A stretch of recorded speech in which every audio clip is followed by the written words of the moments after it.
सिखाऊंगी इस साल के लिए। मैं मैथ्स सिखाऊंगी आप सबके लिए। मैं नई हूँ, तो मेरा ये पहला अनुभव होगा आप लोगों के साथ। सो जब भी आपको लगे कि आपको कुछ समझ में नहीं आ रहा है तो मुझे बताइएगा उसी क्षण, तो मैं आपको जरूर उसका हल दूंगी, ठीक है। तो आज से हम क्या करेंगे, आपकी जो कक्षा का जो सिलेबस है, जो क्या क्या आप पढ़ने वाले हैं, उसको हम जानेंगे पहले। उसके बाद हम थोड़े बहुत बेसिक कॉन्सेप्ट जो है उनको सीखेंगे, जिससे आपको क्या हो जाएगा, आपको मदद मिलेगी कि पूरे वर्ष में क्या क्या आपको पढ़ने का अनुभव आपको प्राप्त होगा। तो पहले हम उन सारे सिलेबस कॉपी को समझेंगे, फिर थोड़े बहुत बेसिक कॉन्सेप्ट्स की पढ़ाई करेंगे, फिर हम क्या करेंगे, आपके चैप्टर वाइज जो भी आपके पार्ट है उनको हम सीखेंगे, ठीक है।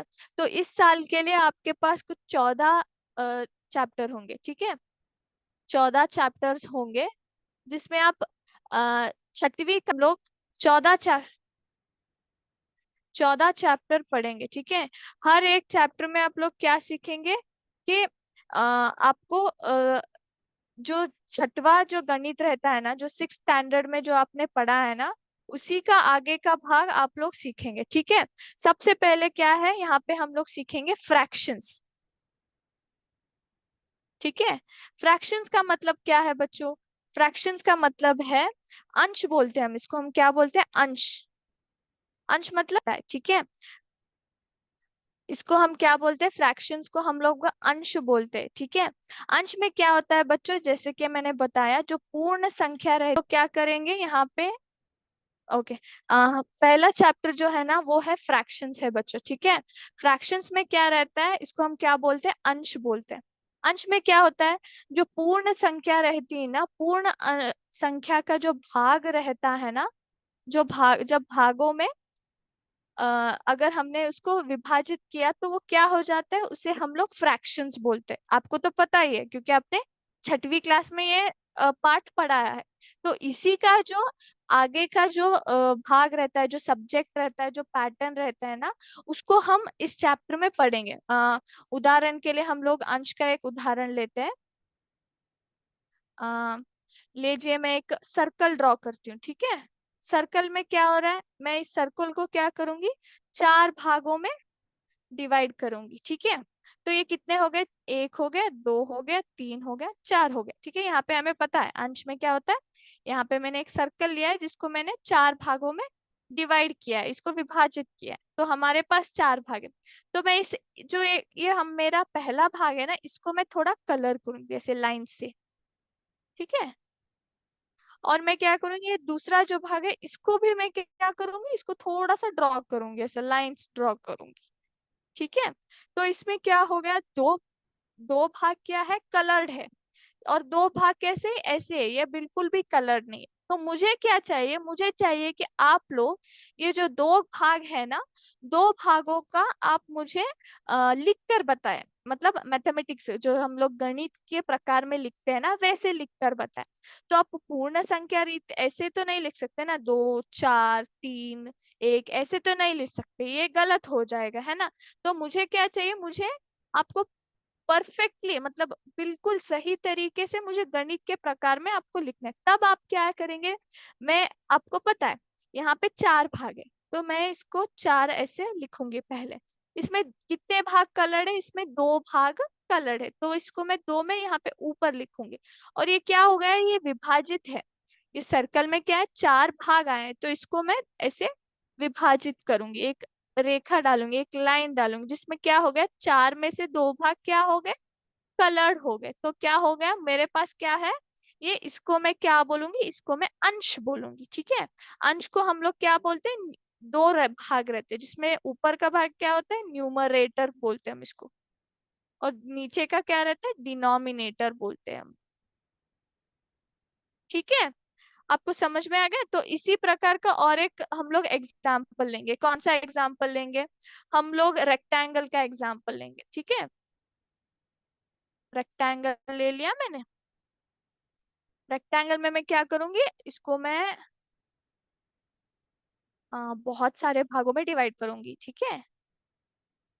ये कितने हो गए अभी, 1 2 3 4 5 6 7, 8, 9, 10, 11, 12। तो 12 भाग है। तो 12 भागों में मैं क्या करूंगी, ये पहला जो ऊपर का भाग है ना, इसको पूर्ण तरीके से मैं कलर कर दूंगी, ठीक है। इस समझ लीजिए मैंने इसको कलर कर दिया है ब्लैक कलर से, और नीचे का पूरा वाइट ही है, समझिए। तो 12 भागों में कितने भाग कलर हो गए, 6 भाग कलर हो गए, ठीक है। तो ये क्या हो गया, 6 12 2 क्या हो गया, इसको हम लोग अंश बोलते हैं, ठीक है। तो ये आपको तो पता ही है, ठीक है। फ्रैक्शंस का मतलब है अंश, मतलब अगर पूर्ण संख्या, यहाँ क्या हो गया है, एक पूर्ण संख्या, एक का जो संख्या रहता है ना, एक में हमेशा क्या रहते हैं, 4 भाग रहते हैं, मैंने बोला। जब 4 भाग, जब एक पूर्ण संख्या को हम लोग कई भाग में डिवाइड करते हैं, विभाजित करते हैं, तो विभाजित भागों को कैसे हम लोग प्रस्तुत करते हैं, कैसे हम लोग लिखते हैं, हम लोग अंश की तरह से लिखते हैं, ठीक है। इसको हम क्या बोलते हैं, फ्रैक्शन बोलते हैं, ठीक है। फ्रैक्शन बोलते हैं, ठीक है। अब आपको हम लोग जाएंगे दूसरा, जो कि डेसिमल्स है, जो कि आप सीखेंगे ये साल भी, जो छठी क्लास में भी था, ये साल भी आप लोग सीखेंगे। इसको हम क्या बोलते हैं, दशमलव बोलते हैं। दशमलव, इसका मतलब क्या है, हमें पता है कि कई बार कई सारे सिचुएशंस आते हैं, संदर्भ आते हैं, जहाँ पे हमें पूर्ण संख्या के अलावे भी कुछ संख्याओं की उपयोगिता होती है। जैसे कि आप बता सकते हैं कि जैसे कि आप समझिए कि आप कहीं पे आपका वेट चेक कर रहे हैं, ठीक है। वेट पता है ना, आपका वेट कितना है, जो वेविंग मशीन रहता है ना, उसमें आप कॉइन डाल के जो वेट चेक करते हैं ना, तो समझिए कि आप वेट चेक कर रहे हैं। तो वेट हमेशा तो पूर्ण संख्या, एग्जैक्ट पूर्ण नंबर में तो नहीं आएगा, ऐसा नहीं आएगा कि 49 kg है, 50, हमेशा तो ऐसे नहीं आएगा ना वो। 41 kg ऐसे तो नहीं आएगा, कई कबार कैसे आते हैं आपको, ऐसे आते हैं, 45.6 आता है, या फिर 50.5 kg आता है, ऐसे आएगा ना वो। तो यहाँ पे क्या होगा, यहाँ पे पूर्ण संख्या के अलावा भी पॉइंट डाल के आपने क्या दिया है, और एक संख्या दी है, ठीक है। तो इसको हम लोग क्या बोलते हैं, इसको हम दशमलव बोलते हैं, डेसिमल्स बोलते हैं। तो डेसिमल्स में क्या आएगा, ये साल आपको प्लेस वैल्यू आप सीखेंगे, ये साल भी, मतलब कौन सी इस नंबर का, इस संख्या का वैल्यू कितना है, ये इसको हम कैसे बोलते हैं, इसको हम लोग 10th प्लेस बोलते हैं, है ना, 10वीं नंबर का जगह जगह बोलते हैं। तो इसको हम लोग कौन सी प्लेस वैल्यू कौन सा है, ये हम लोग सीखेंगे, ठीक है। फिर उसके अलावा इसका नेक्स्ट जो कि कहाँ ये किस किस संदर्भों में उपयोग होता है, इसकी और थोड़ी जानकारी लेंगे। और इसका नेक्स्ट लेवल जो प्रश्नांतर है ना, जो छठी कक्षा में जो प्रश्न आता है, उसके थोड़ा मुश्किल, बहुत मुश्किल है, थोड़ा सा मुश्किल जो प्रश्नांतर होगा, वो डेसिमल में ये साल आप लोग पढ़ेंगे, ठीक है। तो नेक्स्ट नेक्स्ट क्या हो गया बच्चों, अब हो गया, अब हम जाएंगे डेटा हैंडलिंग में। डेटा हैंडलिंग आपने तो पढ़ा है ना, इसको क्या बोलते हैं, हम इसको बोलते हैं डेटा संधारण बोलते हैं, संधारण, ठीक है, संधारण बोलते हैं। इसका मतलब क्या हो रहा है, हमें पता है कि डेटा क्या रहता है, डेटा हर तरीके, हर एक विषय में डेटा रहता है। मतलब अगर समझ लीजिए आपका रिजल्ट आया है, ठीक है, रिजल्ट आया आपका, परिणाम, प्रश्न जो आपने एग्जाम दिया है उसका रिजल्ट आया, रिजल्ट का क्या रहता है, आप सिर्फ अपना ले देखते हैं। लेकिन आपकी जो स्कूल रहते हैं ना, स्कूल में क्या होता है, वो लोग आपका रिजल्ट कैसे, कुछ 20 30 स्टूडेंट्स का रिजल्ट ऑटोमेटिक एक बार उनको मिल जाता है। मतलब ऐसी बड़ी सी शीट उन्होंने लगाई रहती है, उसमें कॉलम्स रहते हैं, जहाँ पे उन्होंने नाम, आपके संख्या कितने आपको मिले, ये सब आप उन्होंने देखा रहता है कि नहीं। तो क्या हो जाता है, डेटा में क्या हो जाता है कि रिजल्ट में ना बहुत सारे बच्चों का एक साथ ही आपको परिणाम क्या चाहिए रहता है, स्कूलों को चाहिए रहता है। तो इसको हम क्या बोलते हैं, वो कैसे इसको जोड़ने करेंगे, मतलब इसको पूर्ण एक ही पेज में एक ही तरीके से, ठीक तरीके से, सही तरीके से कैसे हैंडल करेंगे, कैसे इसको दिखाएंगे। तो ये हो गया एक तरह का डेटा। तो और कौन सा डेटा आता है, जैसे कि आप देख सकते हैं कि कंप्यूटरों में हम लोग बहुत सारे शीट में डेटा एंटर करते हैं, जैसे कि आपका अटेंडेंस शीट हो, आप प्रेजेंट है क्या एब्सेंट है वो भी हम लोग डालते हैं ना हर रोज। तो वो क्या रहता है, वो अटेंडेंस हम लोग कैसे करते हैं, वो भी एक तरीका डेटा है। डेटा क्या है कि आप आज प्रेजेंट हो क्या एब्सेंट हो क्लास को, तो वो अटेंडेंस हम लोग क्या करते हैं, एक शीट में, बड़े से शीट में जैसे पी या फिर ए डालते हुए जाते हैं। ठीक है, तो वो क्या हो गया, वो भी एक तरीके का डेटा हैंडलिंग हो गया। तो क्या हो गया, डेटा हैंडलिंग का मतलब क्या है, जो हर किसी का, हर जो भी इंफॉर्मेशन आता है ना, उसको हम हैंडल कैसे करेंगे, हैंडल मतलब उसको कैसे जोड़ेंगे, मतलब हर किसी सोर्स से उसको कैसे इकट्ठा करेंगे, उसको इकट्ठा करके आपको कैसे दर्शाएंगे, कैसे लोगों को दिखाएंगे जिसको वो डेटा की आवश्यकता रहती है। ठीक है, तो वो आपको इस डेटा हैंडलिंग में पढ़ेंगे। तो इसी के साथ क्या हो जाएगा, डेटा हैंडलिंग में इसके साथ आपको क्या मिलेगा, आप दो तीन मेथड और ज्यादा पढ़ेंगे। हमने टैली मेथड पढ़ा है ना, और ग्राफिकल मेथड पढ़ा है कि नहीं। तो ग्राफिकल मेथड में और टैली मेथड में मैंने पता है, टैली मेथड में क्या होता है, आप लिखते हैं, लिख कर दिखाते हैं कि डेटा कैसा रहता है। लेकिन ग्राफिकल मेथड में क्या हो जाता है, आपको पिक्चर के तरीके से आपको क्या मिल जाएगा, आपको दर्शाने मिल जाएगा। ठीक है, अब अभी हम लोग क्या करें, एक टैली मेथड और ग्राफिकल मेथड की जानकारी लेंगे। ठीक है, टैली मेथड में क्या होता है, उदाहरण के लिए मैं एक प्रश्न लूंगी।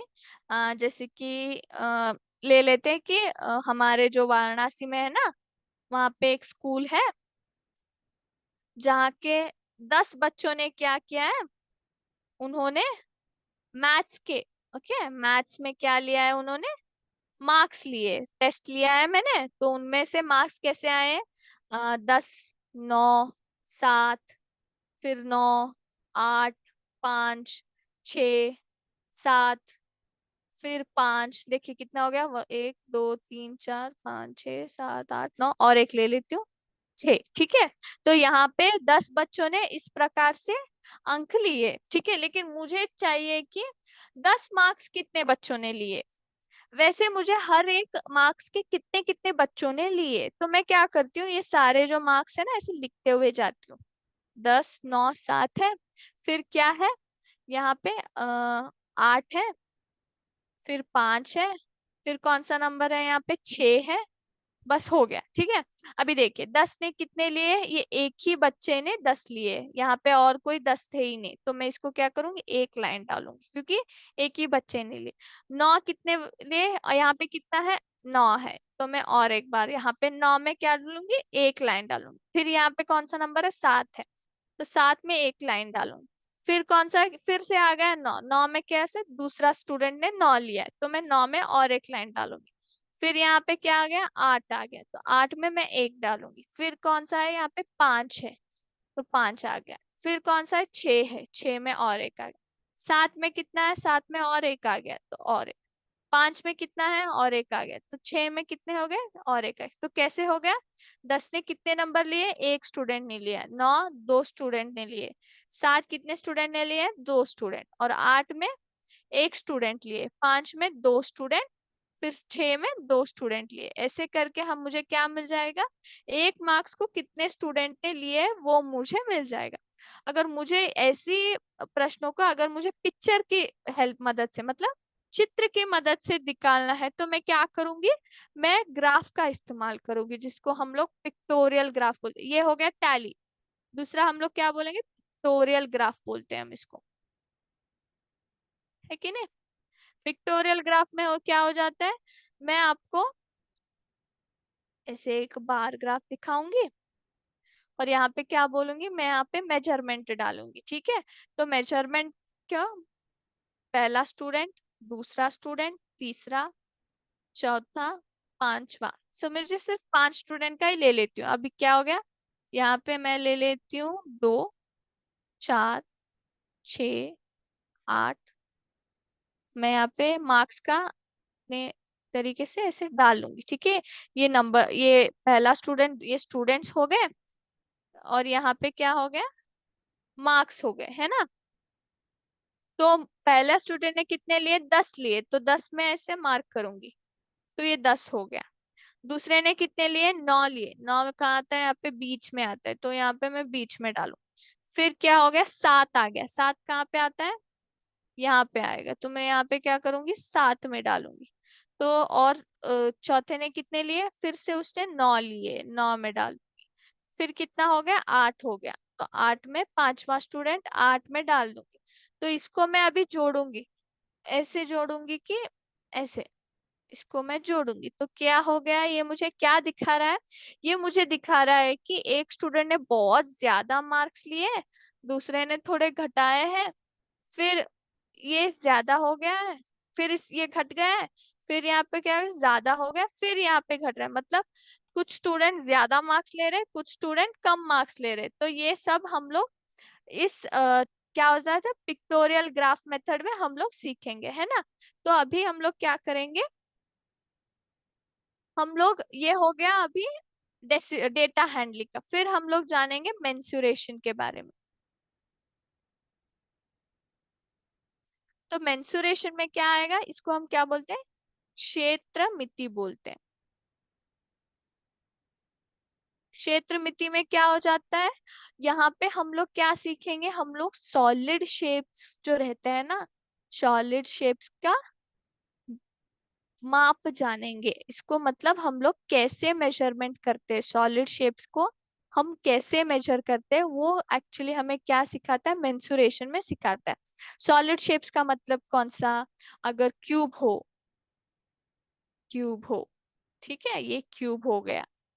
फिर मेरे पास सिलेंडर है, सिलेंडर हो गया। या फिर मैं क्यूबॉइड लेती हूँ, ठीक है।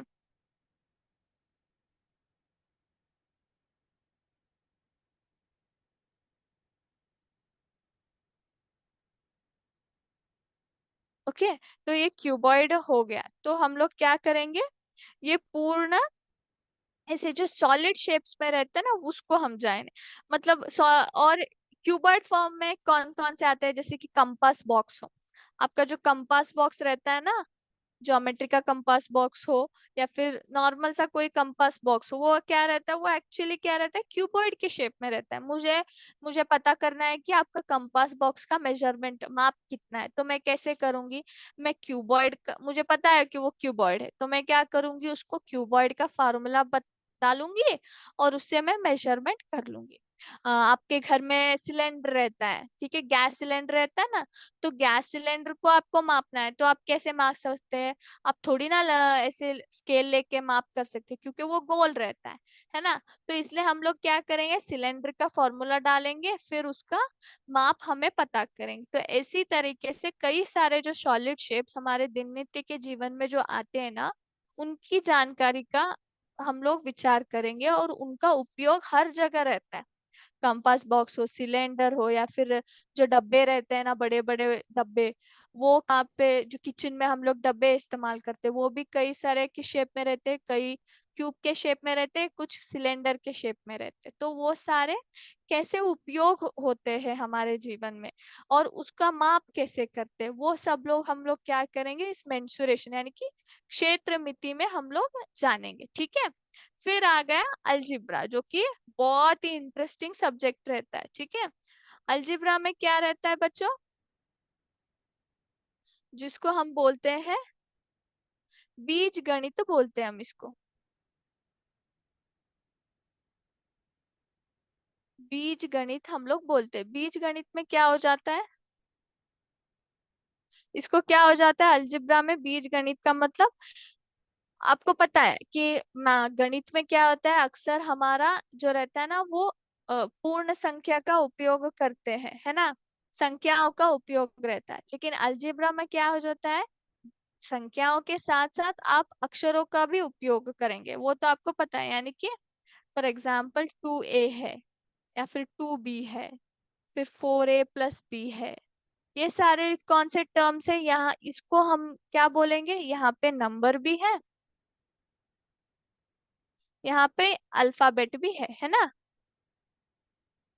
तो इसका क्या हो गया, इसको हम लोग क्या बोलते हैं, इसको हम लोग बीज गणित बोलेंगे, ठीक है। जिसका मतलब दोनों मिश्रण रहता है, अक्षरों के साथ साथ नंबरों का भी, संख्याओं का भी। तो इसको आप का आपने जो बेसिक है वो आपने सिक्स्थ में पढ़ लिया है, यानी कि अलजेब्रिक का आप कैसे इसको एक्सप्रेशन में लिखेंगे, सेंटेंस में कैसे लिखेंगे, और फिर इसका जो टाइप्स वगैरह रहता है वो ये साल सीखेंगे, मतलब कौन से टर्म्स आते हैं अलजेब्रा में, कितने प्रकार रहता है, इसको हम लोग क्या बोलेंगे, जो सिंगल टर्म है इसको क्या बोलेंगे, फिर इसको क्या बोलेंगे, इसको हम लोग एक्चुअली मोनोमियल बोलते हैं, इसको हम क्या बोलेंगे, बाइनोमियल बोलेंगे। तो एल और बाइनोमियल, तो बीज गणित का आप लोग जो नेक्स्ट भाग रहता है ना, कौन कौन से टर्म्स आएंगे, तो इसको हम लोग कैसे उपयोग, वो सब कुछ आप क्या करेंगे यहाँ पे अलजेब्रा में सीखेंगे, ठीक है। फिर आएगा रेशियो एंड प्रोपोर्शन।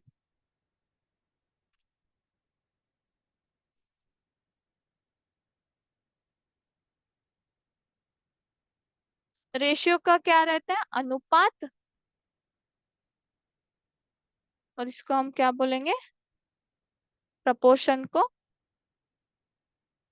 समानुपात बोलेंगे, ठीक है। अनुपात और समानुपात, इसका मतलब क्या है, रेशियो को हम क्या बोलते हैं, जब दो जोड़ी जो संख्या रहते हैं ना उसको हम क्या करेंगे, दोनों जोड़ी संख्या जो रहते हैं ना वो एक दूसरे के समान रहते हैं, मतलब एक दूसरे के अतिरिक्त होते हैं, वह अनुपात में दिखाया जाएगा। वैसे ही समानुपात में क्या रहता है, वहां पे रेशियो के दो जोड़ी जो रहते हैं ना, वो उसको हम लोग क्या बोलेंगे, समान रीति के रूप में दिखाएंगे। मैं दिखाती हूँ, फॉर एग्जाम्पल रेशियो में क्या रहता है, अगर मैं दिखाना चाहूंगी कि आपके क्लास में, समझ लीजिए उदाहरण के लिए मैं समझूंगी कि जब आपके क्लास में कितने सारे लड़के हैं, समझेंगे उदाहरण के लिए, आपके कक्षा में कुछ 10 लड़के हैं, जिनमें से क्या है, 5 लड़कियां हैं, ठीक है। तो क्या हो गया, ये 10 लड़के हैं, और कितने लड़कियां हैं, 5 लड़कियां हैं, सिर्फ उदाहरण के लिए ऐसे समझ लेते हैं, ठीक है। तो इसको मुझे क्या करना है, मुझे इसे एक अनुपात के क्रम में दिखाना है, एक रेशियो के पैटर्न में दिखाना है, तो मैं क्या करूंगी, 10 लड़कों को किसके समान है, 5 लड़कियों के समान है, ठीक है। तो इसको हम कैसे दर्शाएंगे, दो डॉट से दर्शाएंगे, ठीक है। जो एक क्रम में आप क्या कर रहे हैं, एक निश्चित क्रम में आप दो संख्या को एक दूसरे के समान रूपी दिखा रहे हैं, ठीक है, उसको हम क्या बोलेंगे, रेशियो बोलेंगे। वैसे ही अगर प्रपोर्शन में, यहाँ पे 10 5, ये एक उदाहरण हो गया, ये एक क्लास हो गया, मैं क्या करती हूँ, ये आपका 7th स्टैंडर्ड, मैं अभी 6th स्टैंडर्ड का लूंगी। 6th स्टैंडर्ड में कितने लड़के हैं, समझ लीजिए कि 20 लड़के हैं, है ना, 20 लड़के हैं, और क्या हो गया, 10 लड़कियां हैं, ऐसे समझेंगे। तो वो कितना हो गया, तो हम लोग कैसे दर्शाएंगे, 20 लड़कों से 10 लड़कियां, तो ये क्या हो गया, ये और एक रेशियो हो गया। तो मुझे क्या करना है, इसको पूर्ण रीति से मुझे प्रपोर्शन में लिखना है, तो कैसे लिखूंगी, एक साथ लिखना है। तो 10, ये एक हो गया, जो कि किससे संबंधित है, इससे संबंधित है, तो ये क्या हो गया, प्रपोर्शन हो गया। तो ये जो रेशियो है ना, ये दो रेशियो है, इसको हम क्या बोल रहे हैं, समानुपात कर रहे हैं, इन चार जो डॉट रहते हैं ना, इसके साथ हम लोग समानुपात करके हम लोग क्या कर रहे हैं, दो क्लास के बच्चों का हम लोग निश्चित रूप से जो संख्या रहते हैं ना उनको प्रकट कर रहे हैं, ठीक है। तो इसको हम लोग क्या बोलेंगे, रेशियो एंड प्रोपोर्शन। तो ये साल आप इसमें क्या पढ़ेंगे, ये साल आप पढ़ेंगे कि प्रपोर्शन में बेस्ड जो प्रश्नांतर है ना वो कैसे तरीके से आएंगे, वो आप सॉल्व करेंगे, ठीक है। तो इसमें जो नेक्स्ट जो स्टेटमेंट प्रॉब्लम्स हम लोग बोलते हैं, बड़े बड़े जो प्रश्नांतर रहते हैं वो आएंगे, जिसमें दोनों रेशियो और प्रोपोर्शन दोनों मिला के आपको प्रश्नांतर मिलेंगे, ठीक है। तो वो आप थोड़े बहुत यहाँ पे सीख लेंगे, ठीक है। फिर आएगा सिमेट्री,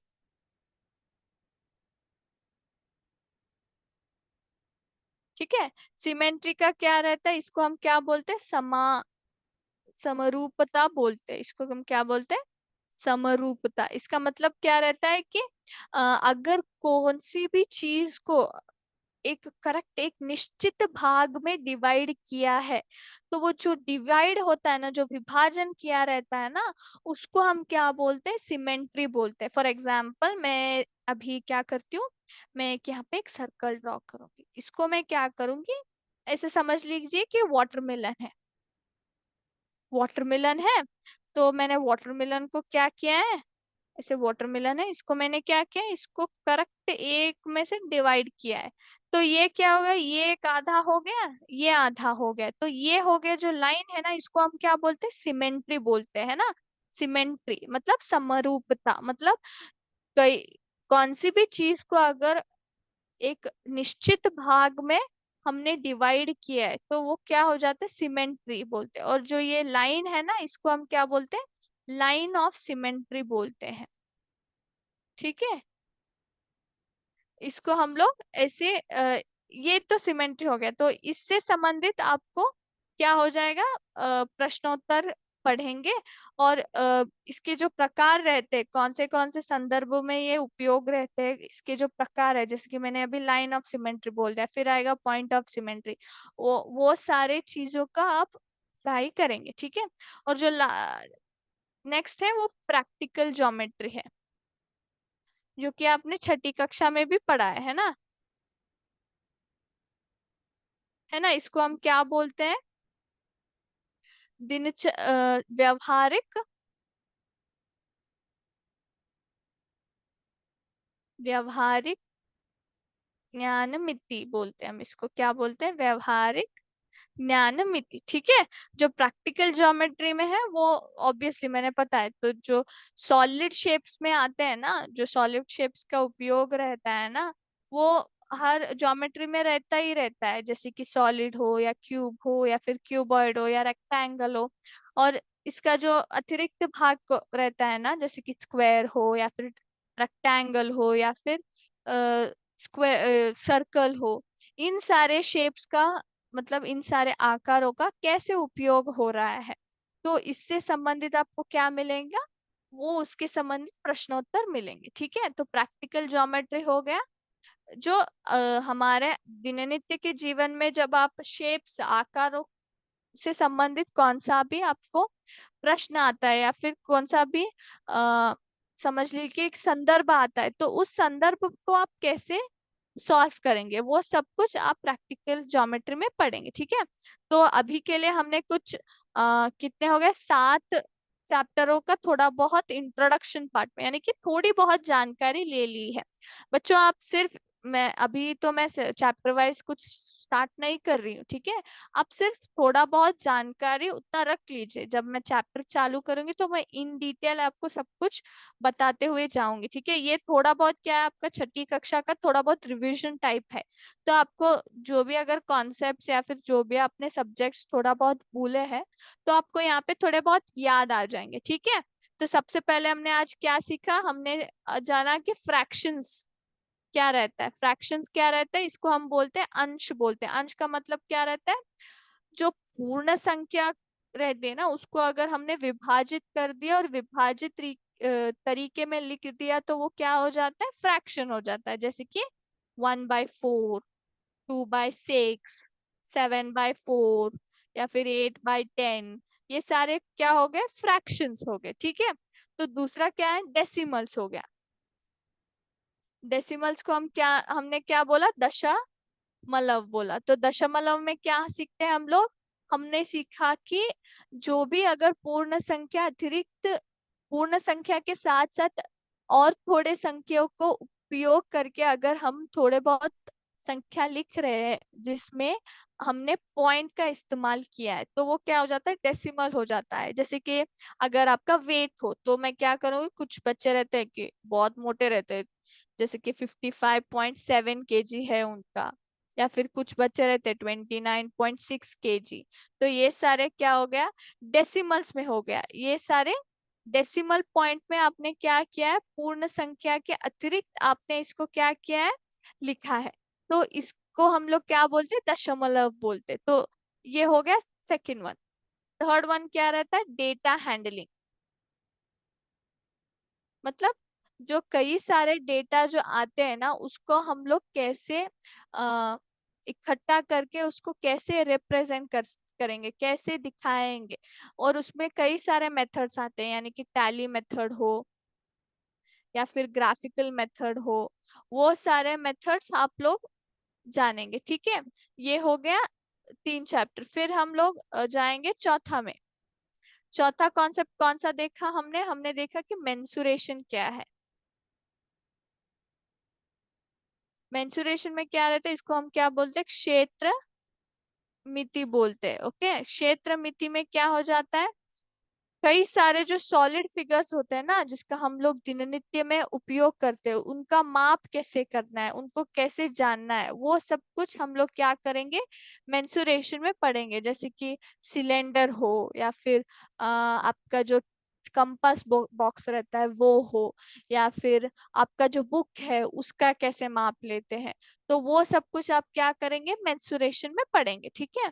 तो पांचवा कौन सा है? अलजिब्रा।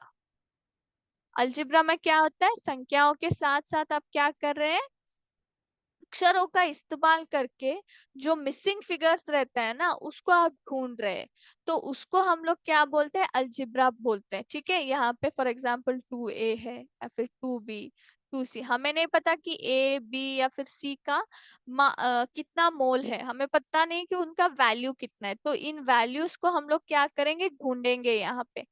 कहाँ पे? इस अलजिब्रा में, बीज गणित में, तो उसको हम लोग सीखेंगे ये साल भी। फिर आएगा रेशियो एंड प्रपोर्शन।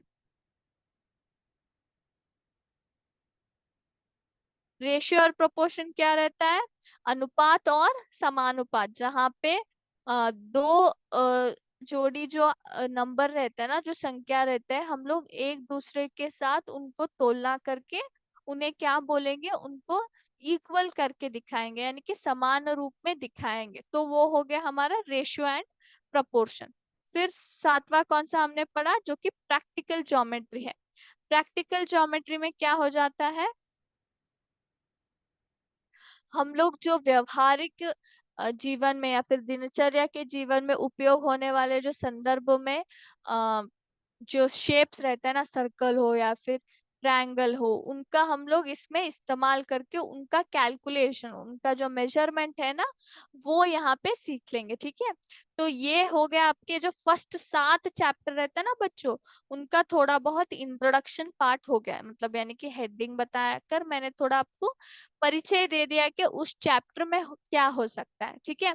तो अगली कक्षा में हम लोग क्या करेंगे, इन जो चैप्टरों में है ना, जो फ्रैक्शन से लेके प्रैक्टिकल ज्योमेट्री तक है ना, उसको थोड़ा बहुत रिवीजन करेंगे, मतलब फ्रैक्शंस के कुछ प्रश्नोत्तर, फ्रैक्शंस को समझेंगे और उसके जो प्रश्नोत्तर रहते हैं ना, वो थोड़े सॉल्व करेंगे। ठीक है। तो ऐसे करके थोड़े बहुत आपका जो छठी कक्षा है वो भी थोड़ा रिवीजन हो जाएगा। फिर उसके साथ साथ आप इस साल के लिए भी पूर्ण तरीके से तैयार हो जाएंगे। तो वो एक बार शुरू हो गया, खत्म हो गया, तो हम लोग क्या करेंगे, हमारा जो चैप्टर वाइज जो कि इस साल से संबंधित है वो हम लोग सीख लेंगे। ठीक है। तो इसी के साथ मैं आज की कक्षा समाप्त करूंगी।